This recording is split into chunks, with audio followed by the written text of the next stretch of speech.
It's D-Day for England to book their places at next year's World Cup, and the papers are all convinced that they'll have no trouble doing the business tonight. Our own Daily Mirror's got a back page with today's date on it, a date that many people are hoping they'll be able to keep as momentum if we do the business at Wembley. The back page of the Express has got Fabio Capello thanking the Croatia coach Slaven Bilic for trying to wind up the England players going into tonight's game. The headline here says it all.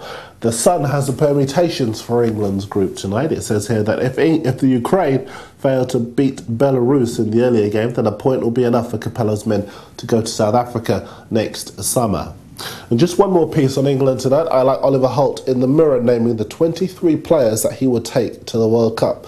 No place for Wayne Bridge at Man City, Matty Upson at West Ham or Michael Carrick at Man United. But there are players for the Man United midfielder Owen Hargreaves, Phil Neville at Everton and Ledley King at Spurs. Controversial. I personally would take Bridge myself, but I would agree with Ollie on Hargreaves and Ledley King. What do you think? Post your thoughts to me on YouTube or on our email or on mirrorfootball.co.uk. We'd love to hear from you. Elsewhere, the Stars got George Burley trying to gee up his Scotland players ahead of a huge night against the Dutch. Remember, they need to win to have a chance of going to the World Cup. The Dutch have already qualified. Also, obviously, Scotland need to win to save George Burley's job.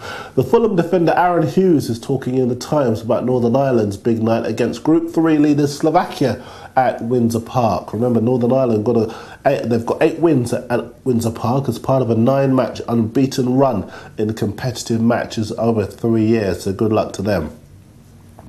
Here are 2 stories from The Independent that have caught our eye. First, the Wales manager Jordan Toshak is having a go at the many former players, saying that the country's younger stars need to deliver against Russia tonight. Toshak is saying in response, the ex-players who are saying this never delivered themselves. Rush, Ratcliffe, Southall, they never delivered a qualification either, so they can't talk much. Just a reminder that some of the big names in world football really do need to deliver tonight, otherwise they will not be going to the greatest show on earth next summer either. Portugal are 4th in their group. They've got to beat Hungary tonight to have any chance whatsoever. There are going to be no excuses. Portugal have got Cristiano Ronaldo, Deco, Nani, Basingwa and Carvalho in their ranks.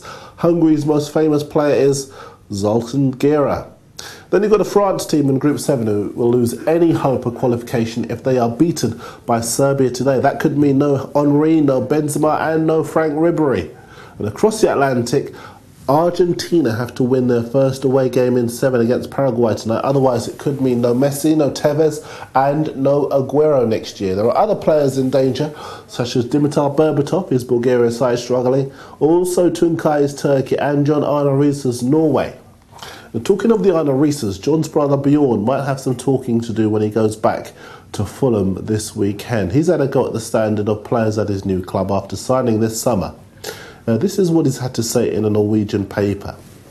He says, I don't think they've done all that well, but they have a good reputation and they come from bigger clubs than me. That's his reference to the players at Craven Cottage. Good luck trying to explain that one, Bjorn.